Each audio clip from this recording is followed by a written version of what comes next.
মানুষের জীবনে খুশির মুহূর্তগুলি যেন খুবই অল্প সময়ের জন্য, আর দুঃখের মুহূর্তগুলি যেন জীবন থেকে ছাড়তেই চায় না। সো হ্যালো এভরিওয়ান, আশা করছি আপনারা সকলেই ভালো আছেন এবং সুস্থ আছেন। আজ আমার আরও একটি নতুন ব্লগে আপনাদের সকলকে অনেক স্বাগত জানাই। কালকে যাবো এক জায়গায়, আর যেখানে যাব তাদের জন্য কী কেনাকাটি করেছি আপনাদেরকে একটু দেখাই।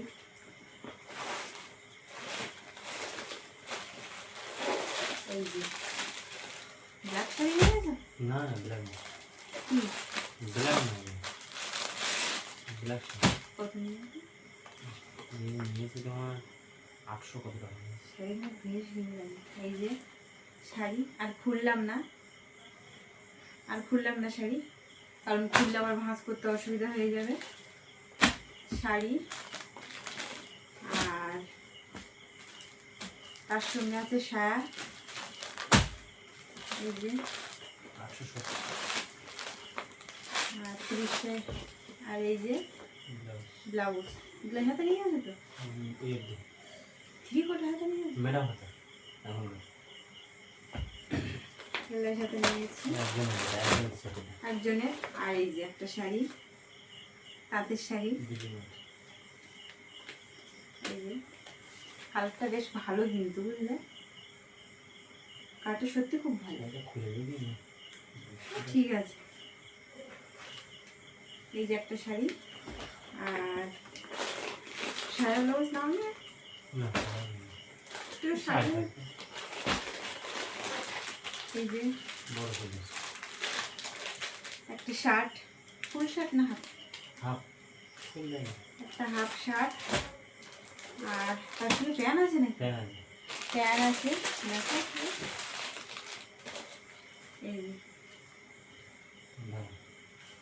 এই যে শার্ট আর এই যে প্যান্ট, বেশ কালারটাও ভালো লাগছে।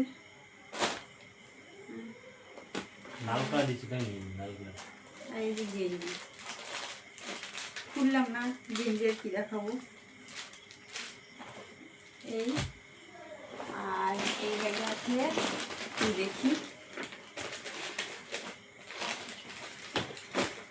সাইজ নিয়ে যাবো না।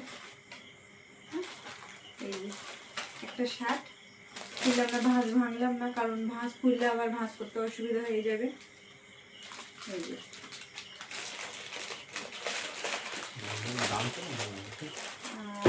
কামচে দিতে হবে না, আর এখানে আছে এই যে প্যান্ট, হালকা প্যান্ট। ঠিক আছে, এই কেনাকাটি। আর যাব হচ্ছে বাড়িতে, মামার বাড়ি, ওই সেই যেখানে যাব, কালকে যাব সকালে মামার বাড়িতে যাব। আর বাড়ির কাজ হয়ে গেছে, মা যে কাজটা চৌদ্দোর কাজ যেটা ছিল সেটা মা হয়ে গেছে, যেটা চৌদ্দোর কাজ ছিল সেটা বাড়িতে হয়ে গেছে। আর যাব মামার বাড়িতে কালকে। আজকের ঘাট হয়েছে নাকি? আজকে ঘাট হয়েছে, কালকে শ্রাদ্ধ, কালকে যাব। আজকের ও ছুটি দিইনি, কালকে যাব সকালবেলা।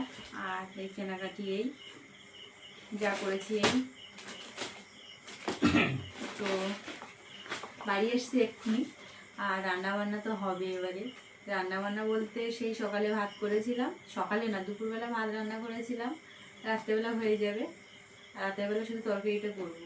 আর ঠিক করে আজকে গ্যাস শেষ হয়ে গেছে, হিটারে রান্না করতে হবে। আর হিটারে তরকারি রান্না করতে গেলে অনেকটাই দেরি হয়ে যায়, কিছু করার নেই, আজকে হিটারেই রান্না করতে হবে। কটা বাজবে তার ঠিক নেই। আর সোনা এখানে খেলা করছে, ঘুমিয়েছিল, একটু আগে উঠেছে, ওটাই খেলা করছে। এবারে যাবো রান্নার দিকে।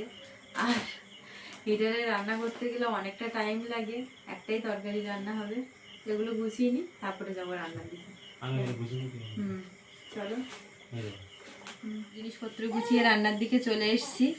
এই যে সবজি কাটছি, ঝিঙে রান্না করব, ঝিঙে আর চিংড়ি মাছ আছে, চিংড়ি মাছ রান্না করব।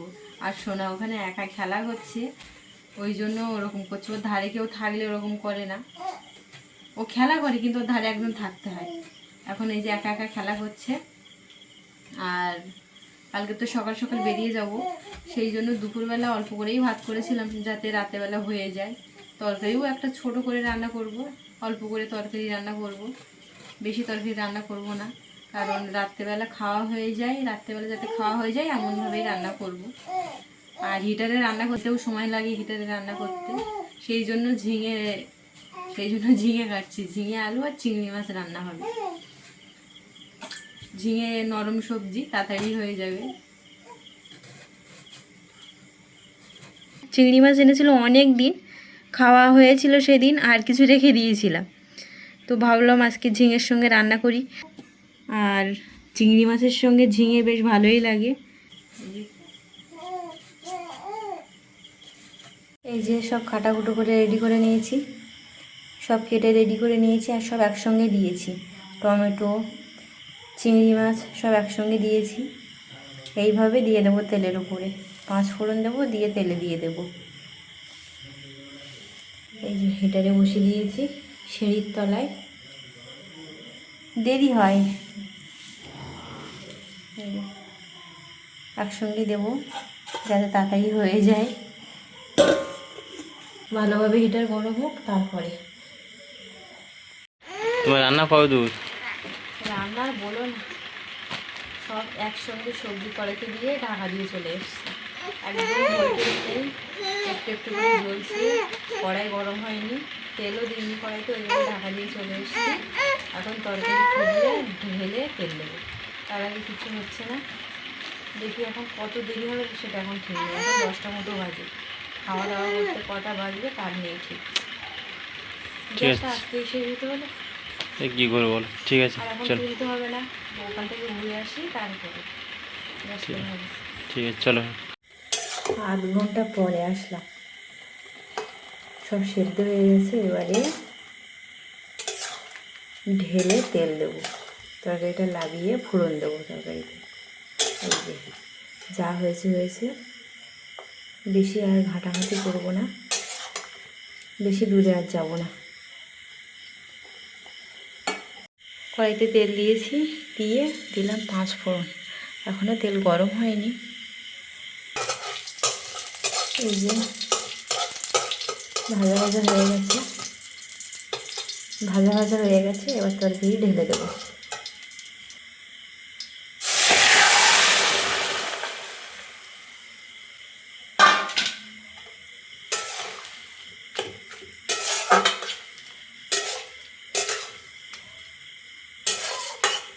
ব্যাস,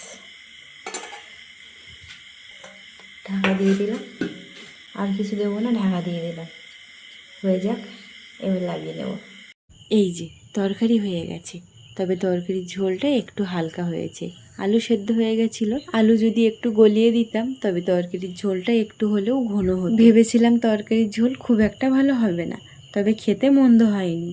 এই যে রাতের বেলার ভাত দুজনেই বেড়ে নিয়েছি, আর বেশ অনেকটাই রাত হয়েছে, ওই 11টা মতো বাজে।